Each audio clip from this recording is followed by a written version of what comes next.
Alhamdulillahi Rabbil Alamin. Wassalatu wassalamu ala ashrafil anbiya'i wal mursalin wa ala alihi wa sahbihi ajma'in. Ashhadu an la ilaha illallah wa ashhadu anna Muhammadan abduhu wa rasuluh. Allahumma sholli ala sayyidina Muhammad wa ala alihi wa sahbihi wa man tabi'ahum bi ihsani ila yaumiddin. Amma ba'du. Ya ayyuhallazina amanu taqullaha haqqa tuqatih wa la tamutunna illa wa antum muslimun. Bapak Ibu yang terhormati Allah, alhamdulillah kita panjatkan kehadiran Allah Subhanahu wa taala pada subuh pagi hari ini. Kembali Allah kumpulkan kita yang pertama dalam rangka menjalankan ubudiyah, yaitu melaksanakan ibadah fardhu subuh berjamaah. Selanjutnya sama-sama kita mendengarkan tausiah subuh.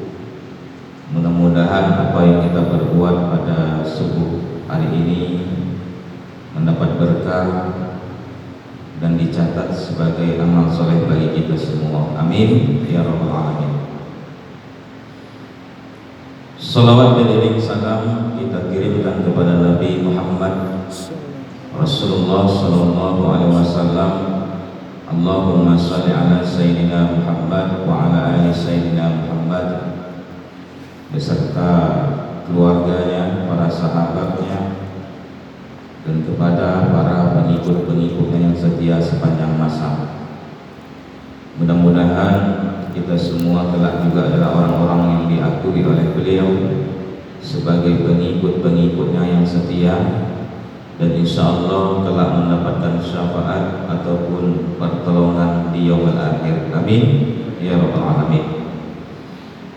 Bapak Ibu jamaah yang terhormati Allah, pada kesempatan subuh kali ini, kalau dikasih judul segelumit perjuangan dan pengorbanan para sahabat di perang Tabuk. Jadi alhamdulillah kalau di Nurul Huda mungkin sudah lengkap pengkajiannya Pak ya. Tafsir insyaallah ada, pengkajian fikih insyaallah ada, apa lagi Pak? Hadis. Jadi kalau pada subuh ini mungkin sekelumit tentang sejarah perjuangan para sahabat Rasulullah, sejarah pengorbanan perjuangan sahabat di perang Tabuk. Nah Bapak Ibu yang terhormati Allah, sebelumnya saya akan mengutip hadis Rasulullah dari Zaid bin Khalid, bahwasanya Rasulullah SAW bersabda,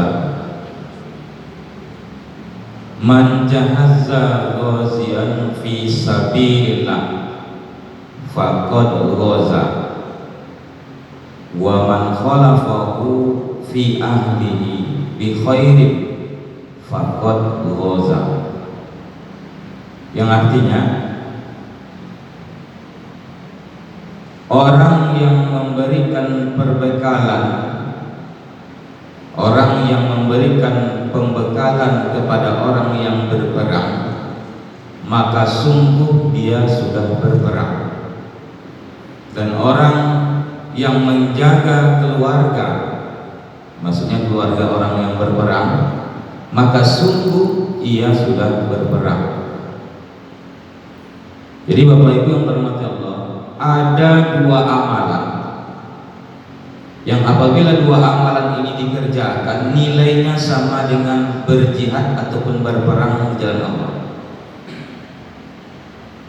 Yang pertama, orang yang memberikan perbekalan kepada orang yang berperang, dan yang kedua, orang yang menjaga keluarga orang yang berperang, maka nilainya sama dengan orang yang berperang, kata Rasulullah. Jadi Bapak Ibu yang dirahmati Allah, dalam perjuangan Rasulullah, perjuangan jihad Rasulullah, tentu tidak semuanya yang bisa berjihad, ya. Tidak semuanya yang bisa ikut berperang ke medan perang, karena mungkin ada yang sakit, ya kan? Ada yang uzur, sudah tua, jadi nggak semuanya bisa perang. Namun ada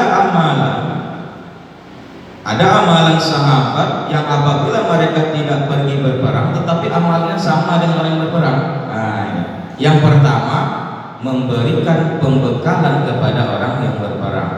Pembekalan di sini tentu banyak, ya. Bisa saja nanti persenjataannya, bisa saja nanti dari segi materi, kan?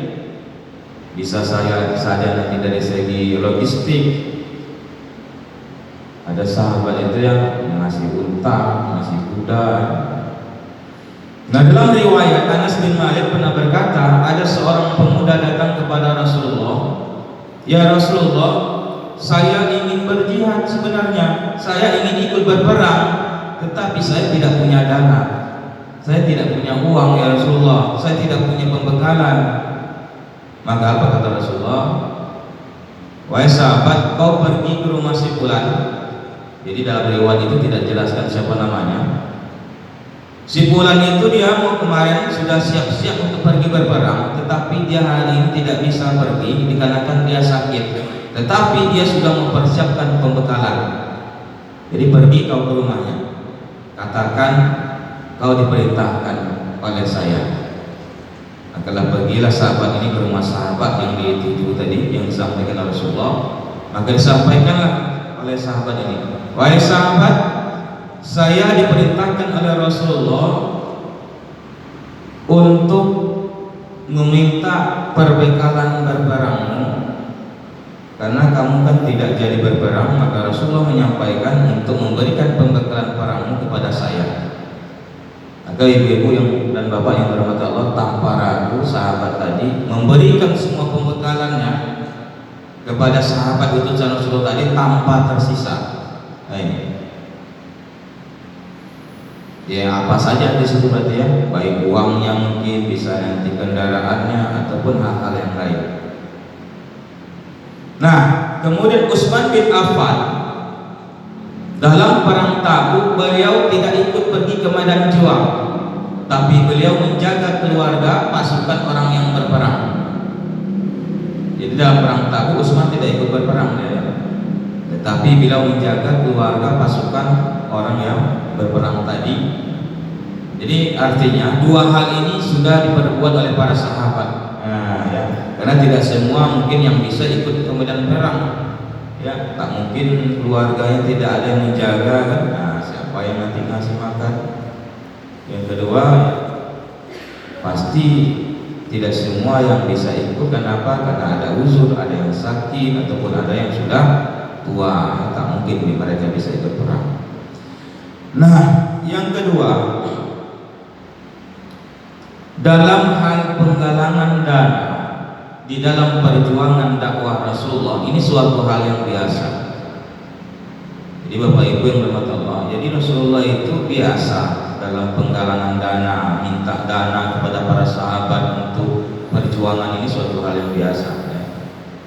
Jadi hari ini pun kita dalam perjuangan dakwah ini kan, mungkin pengurus membutuhkan membangun katakan toilet, Pak, ya, meminta dana kepada jamaah, ya, itu hal yang biasa. Nanti jangan berat terkesan, pengurus ini sebentar sumbangan, sebentar sumbangan. Datang menghadirkan ustadz dari luar, misalnya kan, minta lagi sumbangan. Jadi sebenarnya suatu hal yang biasa yang pernah memang diperbuat oleh Rasulullah, ya, dalam perjuangan dakwah. Nah, nanti kita jelaskan, ya, bagaimana dalam perang Tabuk Rasulullah mengumpulkan para sahabat untuk, ya, memotivasi untuk bersedekah. Baik, jadi kita tadi berbicara tentang pengorbanan, ya, judulnya pengorbanan dan perjuangan sahabat di perang Tabuk. Jadi perang Tabuk itu terjadi pada tahun 8 Hijriah di bulan Sya'ban. Maaf, di bulan Rajab. Di bulan Rajab, 6 bulan setelah perang Hunain. Jadi perang Tabuk ini pun terjadi sebenarnya setelah Fathu Makkah. Fathu Makkah itu adalah penaklukan kota Mekah. Kemudian setelah penaklukan kota Mekah, Rasulullah tidak langsung pulang. Jadi bayangkan Bapak Ibu, setelah beliau menaklukkan kota Mekah, dia tidak langsung pulang, tidak langsung pulang ke Madinah, tetapi dia berperang lagi, namanya perang Hunain. Luar biasa, Pak ya. Sudah menaklukkan Mekah, ya kan? Kemudian pulang, belum sampai ke rumah nih, belum sampai ke Madinah, perang dulu, namanya perang Hunain. Nah, setelah sampai ke Madinah, 6 bulan setelah itu perang lagi, perang Tabuk namanya. Ini luar biasa ya. Nah, Bapak Ibu yang terhormati Allah, perang Tabuk ini adalah termasuk perang yang besar. Kenapa? Karena yang dilawan adalah bangsa Romawi ketika itu. Bangsa Romawi ini adalah bangsa adidaya, bangsa yang berkuasa ketika itu, dan tentu sangat berbeda dengan berperang melawan bangsa-bangsa Arab. Kalau bangsa Arab ini kan dia bersifat ya kabilah-kabilah, suku-suku, ada suku-suku, kabilah-kabilah, nggak banyak ya, dan ya mungkin persenjataannya pun nggak begitu canggih kan. Tetapi kalau Romawi ini nggak main-main kan. Bangsa adidaya, memiliki pasukan yang terlatih, dan tentu memiliki peralatan militer yang luar biasa, yang canggih ya. Kalau melawan bangsa Arab, suku-suku itu biasa saja mungkin. Maka tentu ini suatu hal yang luar biasa yang dialami oleh Rasulullah, yang diperbuat oleh Rasulullah dan terdengar oleh bangsa Arab. Wah, luar biasa Muhammad sekarang sudah berani melawan bangsa adidaya Romawi. Bayangkan ya, yang militernya kuat, terlatih ya. Nah, sebenarnya melawan bangsa Romawi ini sudah pernah juga sebelumnya di perang apa? Di perang Mu'tah. Kalau kita lihat perang Mu'tah ini termasuk perang yang besar juga ya. Ketika itu kaum muslimin jumlah pasukannya 3.000, sedangkan kaum Romawi berapa pasukannya? 200.000. Luar biasa Bapak Ibu. Jadi dalam perang Mu'tah kaum muslimin cuma 3.000, kaum musyrikin 200.000. Coba dihitung 1 banding berapa itu? Coba Pak yang matematiknya kencang ya. 3.000 melawan 200.000 dalam perang Mu'tah. Secara logika pasti kalah ini ya, pasti kalah kaum muslimin. 3.000 lawan 100.000, 1 banding 70 Pak. Jadi 1 orang harus mengalahkan 70 orang baru menang. Gak logika kan? 1 orang harus mengalahkan 70 orang, 1 banding 70. Tetapi kita lihat dalam perang Mu'tah tetap kaum muslimin mendapatkan kemenangan. Cuman 12 orang saja yang meninggal dalam perang Mu'tah. Bayangkan, dari 3.000 melawan 12.000, 12 orang yang meninggal. Tetapi kaum musyrikin ketika itu bangsa Romawi ratusan orang. Luar biasa Pak ya, pertolongan Allah. Jadi kalau kita urut-urut Pak dari perang Badar ya, dan seterusnya ke bawah, secara jumlah kita tahu selalu dalam peperangan itu didominasi oleh pihak musyrik. Selalu mereka terjumlah banyak ya. Perang Badar berapa? 300 lawan 1.000 kalah. 300 lawan 1.000 kalah. Orang musyrik kan. Dalam perang itu tadi Mu'tah 3.000 lawan 200.000 kalah juga mereka. Dalam perang-perang yang lain juga banyak ya. Secara jumlah kaum muslimin kalah sedikit, tapi tetap mereka diberikan kemenangan oleh Allah. Kita lanjut.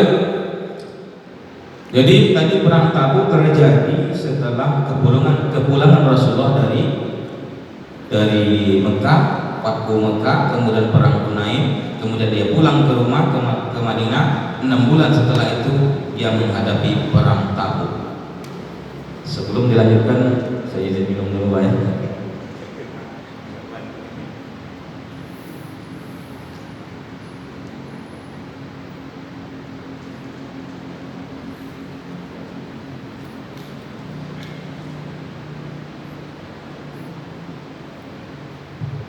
Bapak Ibu yang dirahmati Allah, ada yang berbeda dalam perang Tabuk dari perang-perang yang lain.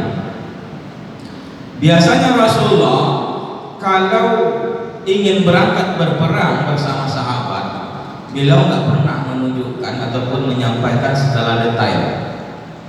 Artinya kalau biar perang-perang yang lain kita akan berperang, mungkin besok atau lusa misalkan, udah gitu aja, sahabat siap saja, ikut komando saja, tidak dijelaskan lawan siapa, di mana, tidak pernah. Namun dalam perang Tabuk, Bapak Ibu yang dirahmati Allah, Rasulullah menjelaskan kemana tujuan, siapa lawan, ini secara detail dijelaskan. Ini bedanya. Maka Rasulullah kumpulkan para sahabat, kemudian disampaikanlah pidato. Wahai para sahabat, kita akan pergi ke Tabuk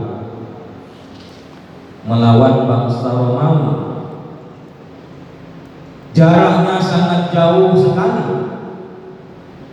Jadi Bapak Ibu Allah, dari Madinah ke Tabuk itu dalam riwayat, bukan dalam sejarah yang saya baca, itu kurang lebih 800 km jarak Madinah ke Tabuk. 800 km memakai unta, perjalanan berapa hari itu bayangkan. Pakai mobil mungkin berapa jam lah Pak ya. Tapi kalau jalan unta gimana ya? Jauh. Kita akan pergi ke Tabuk melawan bangsa Romawi dan tempatnya sangat jauh sekali dan kita membutuhkan perbekalan yang banyak tentunya. Jadi karena perjalanan jauh tentu membutuhkan perbekalan yang banyak. Kemudian wahai sahabat, kita sadari bahwa kita hari ini dalam masa paceklik, dalam masa krisis. Jadi Bapak Ibu dan Allah, dalam perang Tabuk ini masa-masa yang sangat sulit. Waktu krisis ekonomi ketika itu. Karena apa? Salah satu sumber perekonomian bangsa Arab adalah memanen kurma, sedangkan ketika itu kurma belum panen. Tapi kurma ini siap untuk dipanen, belum panen tetapi siap untuk dipanen. Nah, bayangkan, datang perintah untuk berjihad berperang. Ini suatu ujian juga nih. Duit tak ada, itu belum panen, duit tak ada nih, krisis kan. Tapi kurma ada masak, siap dipanen. Tapi bagaimana? Perintah jihad harus di satu sisi ujian. Waduh, yang munafik kan, ini kurma mau panen yang ditinggalkan gimana nanti ini? Busuk-busuk lah, atau mati pula nanti dalam medan perang. Nah, rugi pula, siapa ngasih anak makan, istri makan, kan gitu. Satu sisi ujian. Jadi Rasulullah menyampaikan pidatonya itu tadi ya, kita akan melawan bangsa Romawi, jaraknya sangat jauh dan kita kekurangan perbekalan, kendaraan dari segi logistik kita kurang. Ya. Kemudian tentu kita membutuhkan, kata Rasulullah, infak dan sedekah para sahabat semua. Jadi diserulah sahabat-sahabat untuk bersedekah. Diseru semuanya untuk bersedekah. Bapak Ibu yang dirahmati Allah, jadi saya katakan tadi bahwa dalam perang Tabuk itu yang alasan dia dikatakan sebagai perang yang sulit itu 3 hal. Yang pertama jaraknya jauh, yang kedua masa ekonomi yang lagi kurang ataupun krisis ekonomi, dan yang ketiga memang cuaca pada waktu itu sangat panas. Maka dikatakan dalam perang Tabuk ini sebagai perang al-usra, pasukan kesulitan. Jadi maka terkenal perang Tabuk ini perang al-usra, pasukan yang penuh dengan kesulitan. Kenapa? Karena tiga hal tadi. Jaraknya jauh, ya. Kemudian masa krisis ekonomi, kemudian cuaca pada waktu sangat panas sekali. Tetapi Bapak Ibu terhormat, di lain sisi dengan cuaca yang sangat panas ini, konon ya, bangsa Arab, orang-orang Arab ya, dari sejarah yang saya baca, bahwa semakin panas cuaca di Arab itu, maka semakin bagus kualitas kurma itu.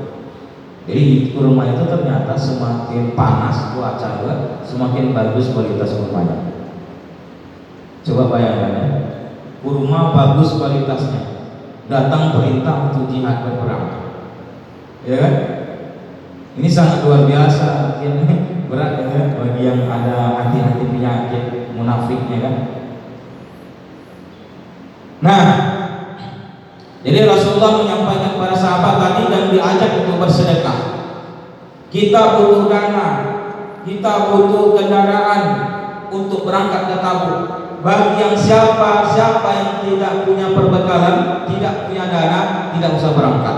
Bayangkan, ya bagaimana berangkat, menjadi beban yang sahabat yang lain pula nanti kan. Kalau tidak ada kendaraan, tidak ada dana. Nah, Bapak Ibu teman-teman, bagaimana respon ketika itu para sahabat? Datanglah Umar bin Khattab. Dia bawa hartanya.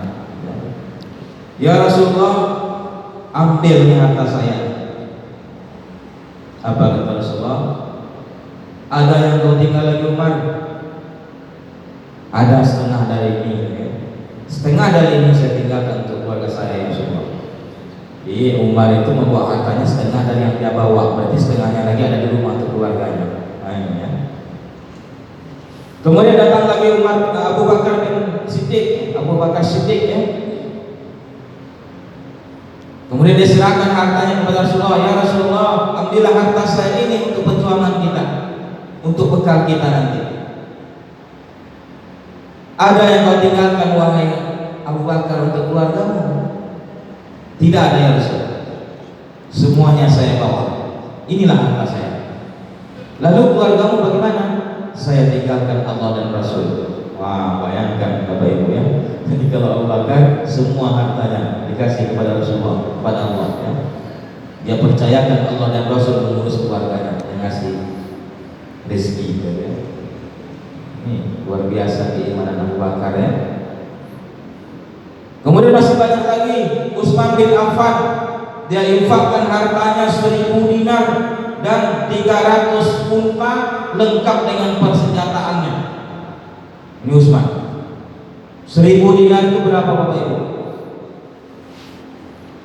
1 dinar itu hitungannya 3 gram emas Pak, nggak salah. 3 gram emas dikali 1000 berapa itu Pak? 1000 kali, sekarang 1 gram emas berapa? 1 gram berapa? Berapa Bu 1 gram Bu? 900 kali 3, 9 kali 3 27. 1 gramnya 1 dirhamnya 27 kali 1000. 27 kali 1000 berapa? Berapa? 27 juta 2.700.000 kali 1000. 2.700.000 kali 1000 berapa? Kalau kita hitung udah miliaran ya. Dan 300 unta lengkap dengan persenjataannya. Ini Utsman lengkap dengan senjatanya, panah, tombak. Ini Utsman ya. Jadi unta berapa satu ekor harganya? Ini 300 unta. Datang lagi Abdurrahman bin Auf.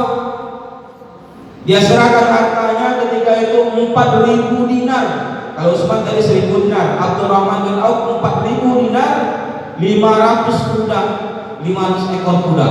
Bayangkan.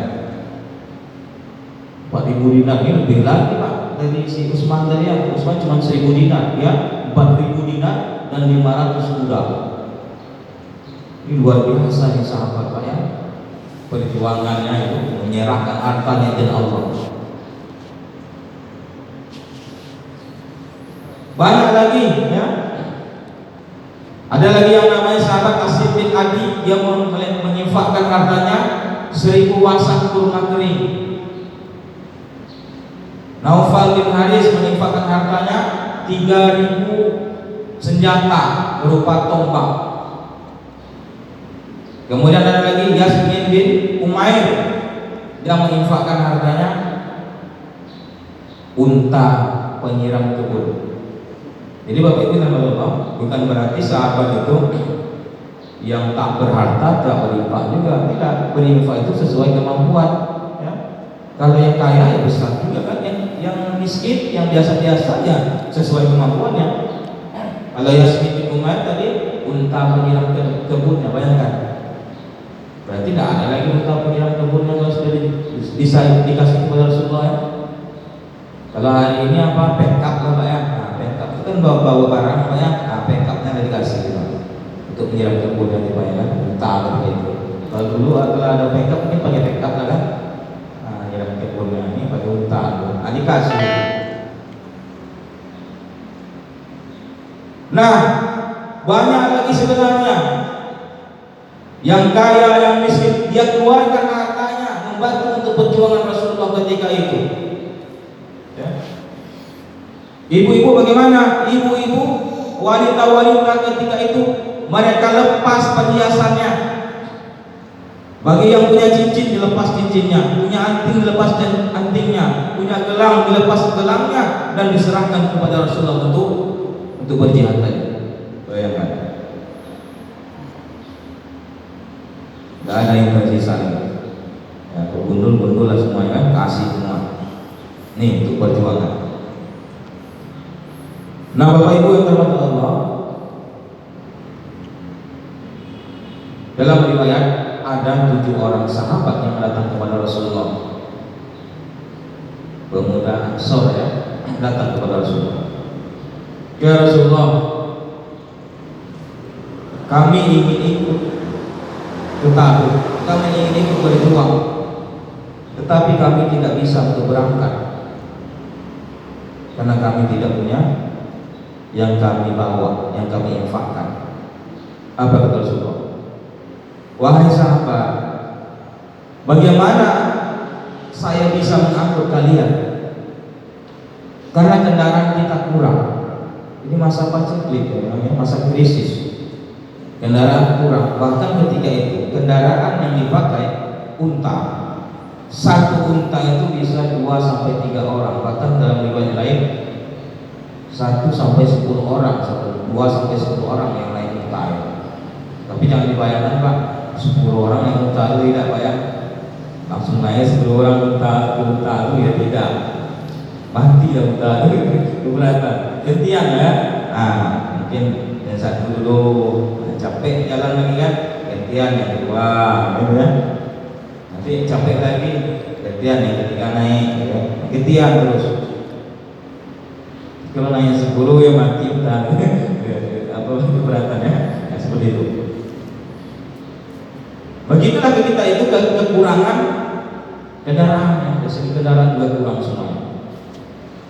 Jadi kita Rasulullah tidak bisa saya berangkat karena tidak bisa, unta kita sedikit, kendaraan kita sedikit.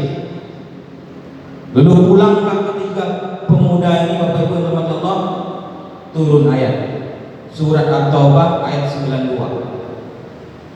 Artinya mereka kembali sedang air mata mereka bercucuran dengan air mata, dikarenakan mereka tidak bisa memberikan, tidak memperoleh apa yang mereka berikan. Bayangkan mereka menangis dikarenakan tidak bisa ikut berangkat, tidak bisa memberikan sedekah dikarenakan tidak memperolehnya. Nah, bagaimana bisa pergi ya, dalam perjalanan jauh tidak punya bekal ya? Maka yang punya bekal yang bisa berangkat. Nah, Bapak Ibu yang dirahmati Allah, singkat cerita, perang Tabuk ini kan kalau dari segi jumlah itu memang termasuk perang yang terbesar. Dalam riwayat itu jumlah pasukan mukmin mencapai 40.000 orang. Bayangkan, sementara kendaraan tadi yang cuma berapa lah tadi ya yang diinfakkan oleh sahabat tadi ya, 40.000 orang. Kemudian kaum Romawi itu mencapai 100.000 orang ya. Nah, ini kaum Romawi. Nah, pada akhirnya memang pun dalam perang Tabuk ini tidak terjadi peperangan pada akhirnya. Artinya sebelum berperang kaum Romawi ini sudah kabur duluan. Bayangkan, takut mereka menghadapi kaum muslimin ya. Jadi kaum Romawi ini mereka tidak percaya kalau Muhammad itu dan pasukan itu sampai ke Tabuk. Kenapa? Karena kondisi pada waktu itu memang cuaca sangat ekstrim. Tidak mungkinlah Muhammad itu sampai ke sini ya kan? Dengan cuaca ekstrim hari ini, kemudian dengan perlengkapan mereka yang sedikit, tentara mereka yang tidak berkualitas, ya kan? Ternyata diketahui Muhammad itu sampai juga ke Tabuk dan para pasukannya. Jadi dengan keberanian pasukan Nabi Muhammad ini, mereka takut, berarti ini nggak main-main nih. Jadi akhirnya mereka ya mundur ke belakang, tidak jadi sampai ke Tabuk, tidak jadi berhadapan perang. Nah, ada tentu pelajaran-pelajaran yang dapat kita ambil dari sini. Yang pertama tentang kegigihan para sahabat untuk berjuang di jalan Allah. Ya. Jadi kalau sahabat itu ya tidak ada istilah untuk takut, pantang menyerah ya. Di sahabat itu pantang menyerah. Walaupun itu jumlah pasukan kaum musyrikin itu besar, tetapi tidak membuat mereka takut. Kenapa? Inilah kesempatan untuk mati berjuang. Jadi sahabat itu yang dicari-cari apa? Mati syahid.